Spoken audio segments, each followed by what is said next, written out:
I have been working on. If you guys are familiar with the nano leaf light panels that you guys see everyone has on their walls. So if you guys are familiar with the nano leaf panels, basically they're these like triangular shaped, or I guess hexagon shaped panels you can hang on your wall, and they change different colors.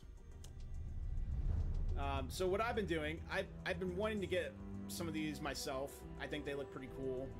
I feel like every streamer has these, unfortunately, which just kind of makes them cliche, but they're still cool to me nonetheless. The problem is, these things are very not budget friendly. They're really, really cool though. They are really, really cool. So I figured, why not try to make my own?